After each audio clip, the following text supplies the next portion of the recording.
நம் ஆண்டவர் இயேசு கிறிஸ்துவின் நாமத்தினால் மகிழ்ச்சியின் சமாதானமும் நம் அனைவரோடும் இருப்பதாக.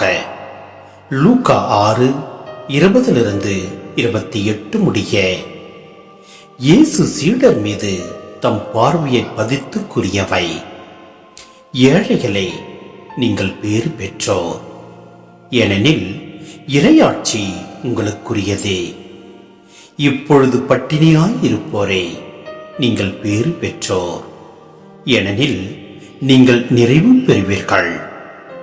இப்பொழுது அழுது கொண்டிருப்போரே, நீங்கள் பேறு பெற்றோர், ஏனெனில் நீங்கள் சிரித்து மகிழ்வீர்கள்.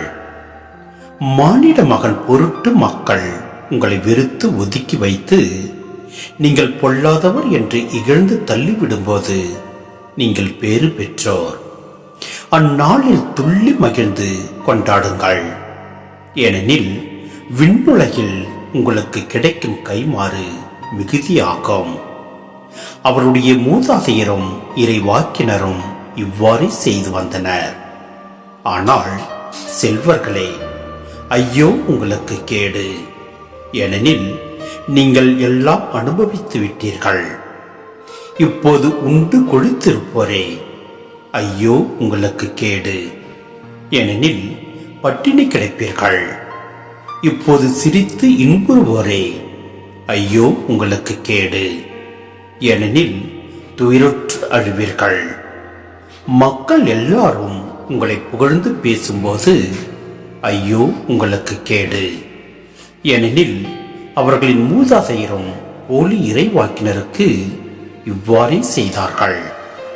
நான் சொல்வதை கேட்டுக்கொண்டிருக்கும் உங்களுக்கு கூறுகிறேன், உங்கள் பகைவரிடம் அன்பு கூறுங்கள், உங்களை வெறுப்போருக்கு நன்மை செய்யுங்கள், உங்களை சபிப்போருக்கு ஆசி கூறுங்கள், உங்களை இகழ்ந்து பேசுவோருக்காக இறைவனிடம் வேண்டுங்கள்.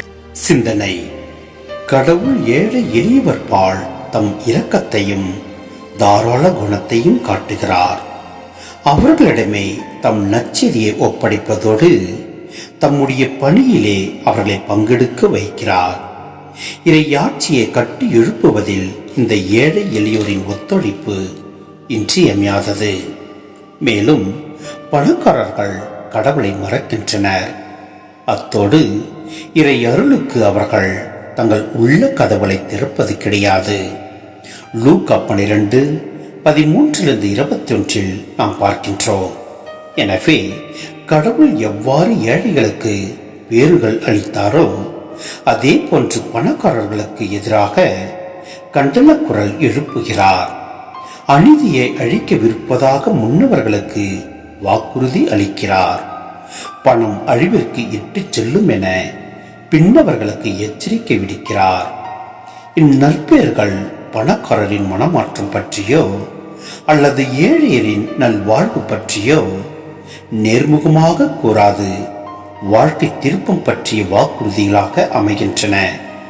இறையாட்சி என்பது ஒரு புதிய சமுதாயத்தை உருவாக்குவதாகும். கடவுள் ஏழ்மையை அன்று ஏழைகளை ஆசிர்வதிக்கிறார். அவர் ஏழையரின் கடவுள். அவர்களுக்கு எப்போதும் அவர் உறுதுணையாய் இருக்கின்றார். எனவே நம் ஆண்டவரில் அன்பு கொண்டு வாழ்வோம்.